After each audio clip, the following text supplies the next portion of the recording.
¿Y cómo le va? ¿Sabía usted que el estómago está considerado el segundo cerebro del cuerpo humano? Y es que en el tubo digestivo se encuentra gran cantidad de neuronas. Los problemas en el estómago nos obligan de vez en cuando a hacer una parada en el camino. Así que vamos a hablar de esto en este programa de entrevista especial Guía tu Cuerpo con la doctora Cherezada Mejía Loza, quien es gastroenteróloga adscrita al Hospital Juárez de México. Bienvenida, doctora, a nuestro programa semanal de entrevista especial Guía tu Cuerpo. Hay muchos padecimientos, enfermedades, problemas, trastornos, como le queramos decir, en nuestro tubo digestivo. ¿Cuáles existen? ¿Cuáles hay que ponerle ojito y preocuparnos más? ¿Y cuáles pueden resultar hasta comunes? Muchas gracias por la invitación, es un gusto estar aquí con ustedes. Pues claro que sí, tenemos todo el tubo digestivo puede tener problemas. Entre los más comunes pues son la gastritis, la colitis, la enfermedad por reflujo, los trastornos diverticulares, algunas alteraciones a nivel motor en nuestro tubo digestivo. Estos son los que comúnmente todos escuchamos en la calle con nuestros vecinos, que yo tengo gastritis, que tú tienes colitis, que tú tienes reflujo. Estos pueden ser considerados los más frecuentes. ¿Qué tan importante es el estómago? Porque siempre hablamos que si el corazón, que si el cerebro, pero el estómago. El estómago es el primer órgano receptor del alimento y es aquí donde empieza la digestión de todos los nutrientes que nosotros nos comemos. Es por eso que tiene una gran relevancia. Nos llega una pregunta de @telesurtv y dice así: el cáncer de estómago es demoledor. Cuando se desata no deja mucho tiempo de vida. ¿Hay forma de prevenirlo? Claro que sí, hay síntomas que nos pueden hacer pensar que está pasando algo más que una gastritis. Por ejemplo, un dolor abdominal que no cede a los medicamentos que está dando el médico. Eso nos hace sospechar que tenemos que intervenir y que hacer estudios más profundos en ese paciente. Si nosotros tenemos antecedentes de cáncer de estómago en nuestra familia, siempre que tengamos dolores persistentes en el estómago, tenemos que hacer estudios más profundos como la endoscopía. La endoscopía nos va a permitir ver la parte de adentro del estómago, nos va a permitir ver si hay alguna úlcera, erosión, algún pólipo o incluso alguna tumoración. Es por eso que es de gran relevancia. Todos aquellos que tienen dolor a pesar de los medicamentos que ha dado el médico tienen que estudiarse. Otros datos que nos pueden hacer sospechar son que nosotros empecemos a evacuar negro, que nosotros empecemos a vomitar los alimentos a pesar de toda la medicación que nosotros estemos tomando. Estos datos pues siempre hay que considerarlos. ¿Qué se sabe del origen del cáncer de estómago? ¿Es siempre un antecedente genético o cuál es el origen? Hay un grupo de pacientes que, como comentamos hace un momento, sí tienen antecedentes familiares de haber padecido cáncer de estómago. También podemos hablar de los cánceres relacionados, como son el cáncer de mama, el cáncer de colon, el cáncer de páncreas, el cáncer de ovario, que pueden estar asociados también de alguna manera con el cáncer de estómago. Y tenemos otra cosa muy importante, que es la infección por Helicobacter pylori, que este es un factor de riesgo para el cáncer de estómago. De eso vamos a hablar también, pero me gustaría saber, usted habla de la relación entre estos cánceres, quiere decir que si uno tiene cáncer de estómago, vamos a tocar madera, puedes tener cáncer de otro tipo, de estos que usted mencionó, como el de colon. Antecedentes familiares de cáncer de colon, de cáncer de mama, de cáncer de ovario, que nos hacen estar un poquito más pendientes de los síntomas que nosotros podemos presentar en el estómago. Hablaba de la Helicobacter pylori. Cuando la detectan, que hay muchas formas de detectarla y quiero que también me hable de eso, cuando la detectan, ¿hay que preocuparse o ocuparse de eliminarla con medicamentos? Usted dice que puede desencadenar en cáncer de estómago. Creo que cuando la encontramos es porque tenemos síntomas y hemos hecho una endoscopía y tenemos hallazgos en la endoscopía que nos hacen sospechar en esa bacteria y que por eso tomamos biopsias y vemos al Helicobacter pylori en esas biopsias. Entonces quiere decir que ya tenemos síntomas y que tenemos la bacteria, y siempre que es así tenemos que tratarla con antibióticos y asegurarnos de que esa bacteria está erradicada. No basta con haber tomado el tratamiento, sino tenemos que estar seguros de que esa bacteria ha estado erradicada. ¿Y cómo estamos seguros? ¿Con otra endoscopía? No. Actualmente hay pruebas que nos aseguran que se erradicó el Helicobacter pylori. ¿Cuáles? Tenemos la prueba de aliento y tenemos la prueba de antígeno en heces. Esas dos pruebas son fáciles de hacer una vez terminado el tratamiento del Helicobacter pylori, el cual actualmente, de acuerdo a las guías internacionales, tenemos que tomar los antibióticos y un inhibidor de la bomba de protones, que son los omeprazoles, por 14 días. Después de eso tenemos que tener un mes en el cual no debemos tomar ningún tipo de medicamento antibiótico ni inhibidores de la bomba de protones para poder estar seguros al realizarnos la prueba de que en realidad se erradicó la bacteria. Hablemos de la hernia hiatal. ¿Qué importancia tiene tener una hernia hiatal? ¿También desencadena alguna enfermedad mayor? Sí, bueno, no es el factor predominante, pero sí es un factor coadyuvante. En este caso, la hernia hiatal se ha asociado a la enfermedad por reflujo gastroesofágico. ¿Qué quiere decir eso? ¿Qué quiere decir? Que hay un ascenso del contenido gástrico hacia el esófago. Y el esófago no está preparado para recibir ácido en su mucosa. Es por eso que puede causar daño, puede causar erosiones, y esas erosiones, al tratarse de cicatrizar, pueden darnos estenosis. También una inflamación constante del esófago nos puede dar algo que se llama esófago de Barrett, que es un factor predisponente del cáncer de esófago. En sí, la hernia hiatal solita, como tal, no está en realidad asociada al reflujo. Tenemos que acompañarlo de una deficiencia en el esfínter esofágico inferior. El esfínter esofágico inferior es un músculo que está en la unión del esófago con el estómago, que abre para dejar pasar los alimentos al estómago y cierra una vez que el contenido alimentario está en el estómago. Ese músculo puede ser débil, puede ser corto, y esto favorece que haya un ascenso del contenido gástrico. Si a eso sumamos que el paciente, aparte de eso, tiene una hernia hiatal, pues el reflujo puede ser mayor. ¿Qué uno debe hacer cuando de pronto está durmiendo y sube ese reflujo, que además puede asfixiar? Yo lo he padecido y a veces uno le da tanta tos que te provoca un ambiente bastante desagradable, una sensación más bien muy desagradable. El reflujo puede ser tan severo que el contenido del alimento puede salir por la nariz o por la boca, y eso nos provoca una quemadura porque ese contenido viene con ácidos gástricos, que son, como su nombre lo dice, ácidos que nos van a quemar toda la garganta, que nos pueden provocar incluso broncoaspiraciones, es decir, que el contenido alimentario se pase a los pulmones, y esto nos puede dar neumonías o predisponernos a el asma. ¿Qué tenemos que hacer? Si nosotros ya detectamos que tenemos esos ascensos, debemos acudir con un médico. En el momento, pues tenemos que levantarnos, podemos tomar alguna pastilla o algún gel antiácido para poder controlar el alimento. Pero también se ha observado que hay alimentos que predisponen más a ¿Cuáles serían? ¿El pan, las harinas? El pan dulce es uno de los alimentos que puede condicionarnos ese ascenso, pero no es el único. ¿Solo pan dulce? El pan dulce es menos con el bolillo, el pan tostado o algún otro tipo de pan, pero el pan dulce en especial puede predisponernos a tener mucho más reflujo que otras cosas. También el jitomate cocido.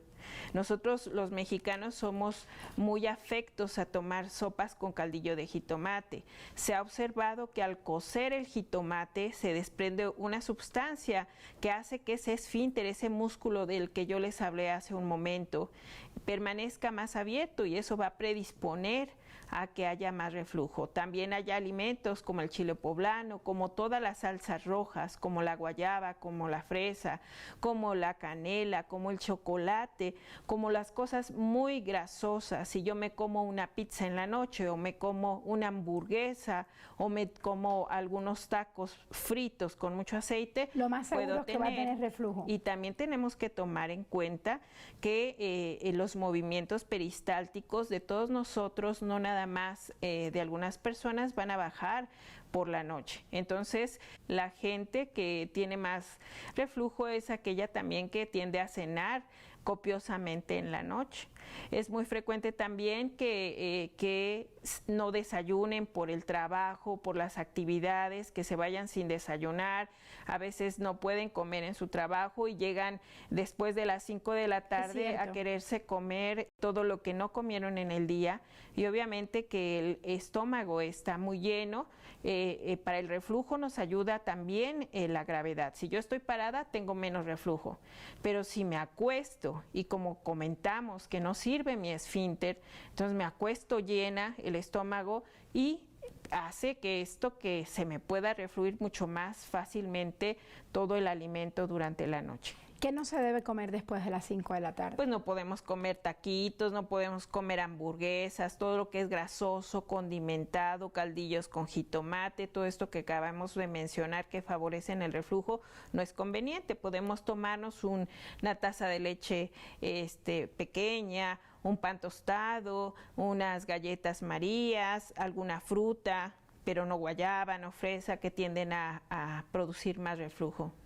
¿Es verdadero o falso que la leche y los antiácidos curan las úlceras? No podemos decir que curan las úlceras, eso no, pero sí nos pueden disminuir la sintomatología de una úlcera. ¿Cómo voy a saber si tengo una úlcera? Las úlceras pueden despertarnos por la madrugada, es por eso que yo creo que usted me comenta esta pregunta, porque es muy frecuente que la gente que se despierta por un dolor agudo, como en la boca del estómago, comentan los pacientes, vayan al refrigerador y se tomen un vaso de leche y disminuyan sus molestias. Disminuyen los síntomas, pero no desaparecen. No curan. Eso no cura una úlcera. Una úlcera actualmente en México, la causa más frecuente de las úlceras es la asociación a la bacteria Helicobacter pylori. Las úlceras pueden estar en el estómago y en el intestino delgado. ¿Cómo uno contrae el Helicobacter pylori? Porque mire, está presente en la gastritis, en las úlceras. En las úlceras, o sea, debemos tomar muy en cuenta la bacteria Helicobacter pylori. Los países subdesarrollados como el nuestro, en donde no hay una higiene adecuada de los alimentos, podemos adquirirlo porque el contagio es orofecal. Entonces, si no se lavan bien las manos, los preparadores de alimentos, si comemos lechuga que no esté bien desinfectada, si comemos fresas que no están bien lavadas, entonces podemos adquirir el Helicobacter, sí. También se ha visto que es un poquito más frecuente en aquellas personas que tienen contacto con mucha gente, que pueden estar cerca y recibir gotitas de saliva contaminadas. Uno de estos grupos es los dentistas. Interesante, doctora. Le propongo hacer una breve pausa para seguir hablando del Helicobacter pylori, que ya vemos que es causante de muchos problemas. En breve, regresamos con la doctora Sherezada Mejía.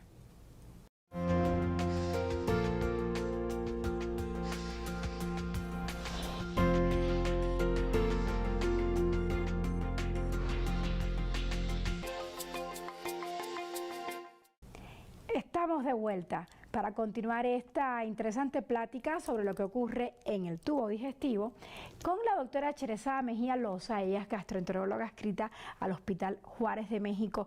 Doctora, usted nos estaba hablando del Helicobacter pylori, y todo lo que puede desencadenar. A nosotros nos preguntan si es verdadero o falso que las comidas picantes y el estrés desencadenan las úlceras, o sea, además de la Helicobacter pylori.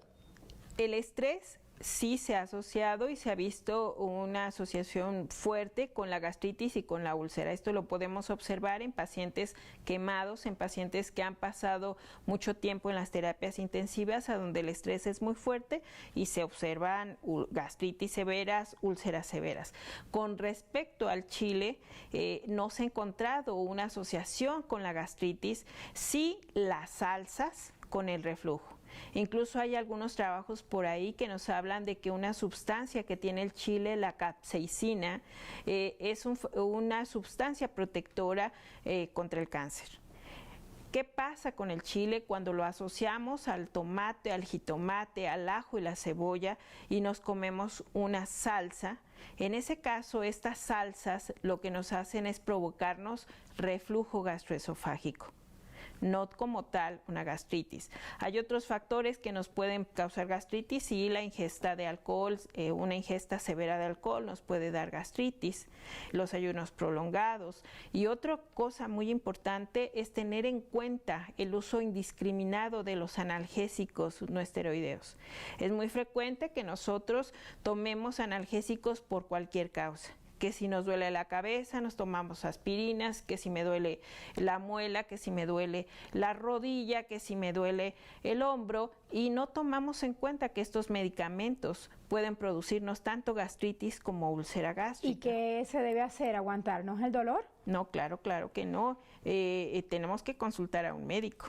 Tenemos que consultarlo porque podemos ocasionarnos una gastritis severa, una úlcera. Nos preguntan aquí en @telesurenglish si los tratamientos para la gastritis llevan pausa o pueden ser eternos. Una gastritis no debe durar toda la vida. Si nosotros damos un buen tratamiento y el paciente, es muy importante esto, si el paciente tiene un apego adecuado y si nosotros ya quitamos los factores predisponentes, que es que el paciente no esté tomando algún analgésico, que el paciente no esté tomando bebidas alcohólicas constantemente, que el paciente no haga ayunos prolongados y no responde al tratamiento, entonces debe acudir al médico y deben hacerse estudios más profundos. Esos pacientes requieren de una endoscopía. ¿Es verdadero o falso, doctora? Nos preguntan en @ISAEntrevista si el agua mineral, o sea, con gas, y los refrescos provocan gastritis. Pues como tal, no. Es muy frecuente que el paciente me diga, ¿sabe qué, doctora? Me tomé mi tehuacán y eructé muy rico y me siento muy bien. Entonces lo hace con más frecuencia. Pero esto puede conllevar a otros problemas de salud. Otro grupo de pacientes que también pueden tener mucha distensión, los pacientes que sufren de la tiroides, que tienen hipotiroidismo, son pacientes que con más frecuencia pueden tener distensión abdominal. ¿Qué pasa con nuestro cuerpo que cuando ya uno ronda los 40, los 50, dice, caray, tengo una gastritis y un reflujo y un no sé qué, y un no sé qué? Creo que todos alrededor de los 35 o 40 años es cuando tenemos más actividad. Estamos metidos en un trabajo que a veces nos agobia mucho, que no tenemos mucho tiempo para tener una buena alimentación. Estamos con nuestros hijos, con nuestra pareja, estamos teniendo que a veces trasladarnos de un lado a otro durante mucho tiempo y todo eso hace que no podamos tener una alimentación adecuada, que no podamos hacer ejercicio y que no podamos tomar agua.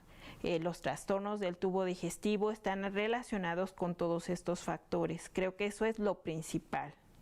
Doctora, ¿es verdadero o falso que si uno toma agua antes de comer, esto favorece que se inflame más rápido? Falso. Doctora, nos está llegando una pregunta de @guiatucuerpo TLS, que es nuestro programa gemelo, y nos dicen, Yo pasé muchos años siendo estreñida y después lo que más tengo son diarreas. Es la poca ingesta de agua. El colon es el órgano que extrae el agua de los alimentos para todo nuestro organismo. Entonces, si yo tomo poca agua, el organismo jala toda el agua y eso hace que nosotros tengamos heces duras, difíciles de expulsar. La otra parte es que nuestra dieta se ha occidentalizado. Tenemos la dieta de la T, tacos, tostadas, tortillas, que eso no es fibra. Y para que nosotros tengamos una buena evacuación necesitamos tener una ingesta adecuada de fibras. ¿En dónde encontramos las fibras? Por ejemplo, en las verduras, en las frutas, y tomamos muy poca cantidad de estos alimentos. También es frecuente que no tomemos un buen cereal. Generalmente la gente toma que Zucaritas, que cornflakes y este tipo de cereales. Azúcar. Así es, y además eso no le da cuerpo a nuestra materia fecal. ¿Qué hay que tomar? Podemos utilizar trigo, podemos utilizar amaranto, estos cereales y nos ayudarían a formar la materia fecal, y aparte, como les comento, las frutas y verduras nos ayudan a formar la materia fecal. ¿Qué pasa cuando tenemos muchas diarreas? ¿Qué le pasa a nuestro cuerpo? Si yo soy una paciente o una persona que todo el tiempo tuve evacuaciones formadas, que no tuve dificultad y de repente tengo evacuaciones todos los días, líquidas, aunque no tenga más de 3, yo tengo un problema, algo me está pasando. No es normal, yo sigo haciendo mi vida normal, la misma cantidad de agua, los mismos tipos de alimento y de repente me suelto y tengo evacuaciones, ¿Cómo cuál problema? Como cuál problema, tenemos que ver si es un paciente diabético, porque los pacientes diabéticos tienden a tener neuropatías viscerales y estas neuropatías viscerales se pueden manifestar como diarreas. También los pacientes hipotiroideos pueden hacer diarreas. También podemos tener pacientes que han tomado muchos antibióticos y podemos tener diarreas asociadas al uso prolongado de antibióticos. También tenemos que investigar qué tipo de medicamentos están tomando. Hay gente que toma muchos medicamentos para adelgazar y esos medicamentos para adelgazar pueden ocasionarnos diarreas. Entonces, creo que hablar de diarreas es un tema muy amplio, pero tenemos que tener en cuenta los antecedentes personales de cada paciente. Doctora, hablando del colon, hay un tema que me movió a querer entrevistarla a usted porque una amiga padeció de obstrucción intestinal y bueno, a mí me entraron muchas preguntas, muchas dudas y la verdad quisiera conocer más acerca de la obstrucción intestinal. ¿Qué le pasa a nuestros intestinos cuando se obstruyen? Bueno, hay dos tipos de obstrucción intestinal, una que es la mecánica. ¿Esta de qué se trata? Aquí hay algo que está tapando el tubo digestivo. Que no deja que pase ni la comida ni el agua. Exactamente, no solo la popó, el agua, todos los alimentos no pueden pasar porque hay algo que tapó la luz del intestino. Esto puede ser un pólipo, esto puede ser un tumor, esto puede ser una membrana, esto puede ser una adherencia que esté jalando o angulando el colon y no permita el paso de la materia ¿También fecal. los divertículos? Si yo tuve antecedentes de divertículos y esos divertículos han tenido inflamaciones frecuentes, eso hace que se engrose la pared, que la luz del intestino se cierre. Eso se llama estenosis colónica y no va a permitir el paso libre de la materia fecal. Ahora, ¿qué síntomas nos alertan de que vamos a tener un problema de obstrucción intestinal? ¿Hay algo que nos lo dice como para ir corriendo al médico y evitar ir al médico cuando ya estés con el problema encima? Bueno, si hablamos específicamente de obstrucciones causadas, por ejemplo, por el cáncer de colon, por una estenosis, por ejemplo, por enfermedad diverticular, lo que nos puede alertar es que yo tenía mi tamaño de popó grueso y de repente pujo más, me quedo con ganas de seguir haciendo el baño y aparte mi popó se va haciendo delgada, como churritos. porque me causa más trabajo pasarla y pega contra la estenosis o el sitio que se está cerrando, y entonces la popó sale en churritos hasta que ya no sale, que es una obstrucción completa. Primero voy teniendo una obstrucción parcial hasta que se logra cerrar completamente la luz y entonces ya no pasa el contenido intestinal. Y esto obviamente me va a dar varios síntomas. Lo primero que voy a empezar a sentir es que voy a empezarme a distender. Se va a inflar mi intestino, voy a dejar de echar gases, voy a sentirme con mucho líquido adentro y no voy a evacuar. Esos son datos que me deben alertar, y un dolor muy fuerte, intenso. Eso me debe alertar que algo malo está pasando en mi organismo y que pues probablemente tengo una obstrucción intestinal. ¿Y a qué se debe? ¿A la falta de ingestas de verduras, de hierbas? ¿Qué le falta al organismo que provoca que esto esté ocurriendo? No.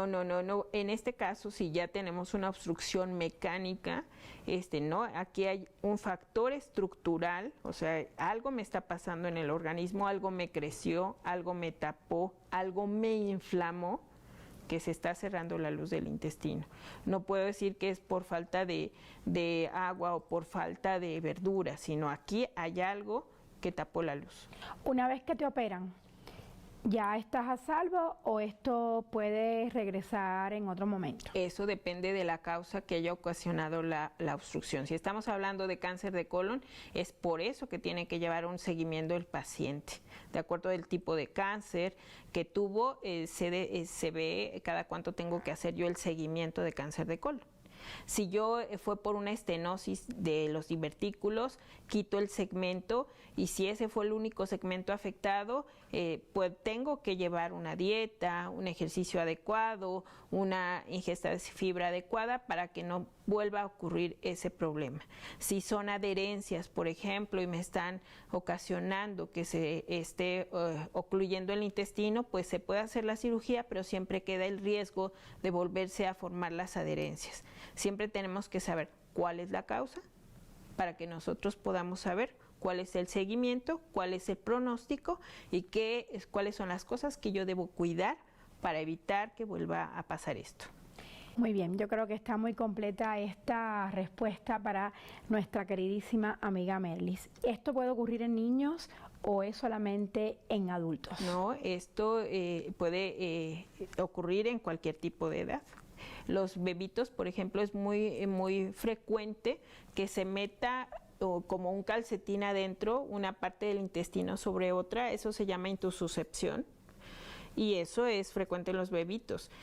Nosotros siempre, los médicos, tenemos que ver al paciente y analizarlo de acuerdo qué edad tiene, si es masculino o femenino y si tiene algún antecedente. ¿Por qué? Porque las enfermedades también van de acuerdo al grupo de edad del paciente. Importantísimo. Gracias, doctora Sherezada. Ya lo escuchó. Hay que cuidar el estómago muchísimo, el colon más. Cuidar lo que comemos, cuidar lo que bebemos, evitar refrescos, bebidas alcohólicas en abundancia, evitar comer en la calle. Importantísimo, lo dijo ella, lavarse las manos antes de comer y después de ir al baño. En fin, un montón de recomendaciones para tomar en cuenta. Son las recomendaciones de la doctora Sherezada Mejía. Yo le voy a hacer caso, espero que usted también, pero por lo pronto relájese, descanse y cuídese mucho. En 7 días volvemos a vernos por aquí en entrevista especial de Guía tu Cuerpo. Hasta pronto.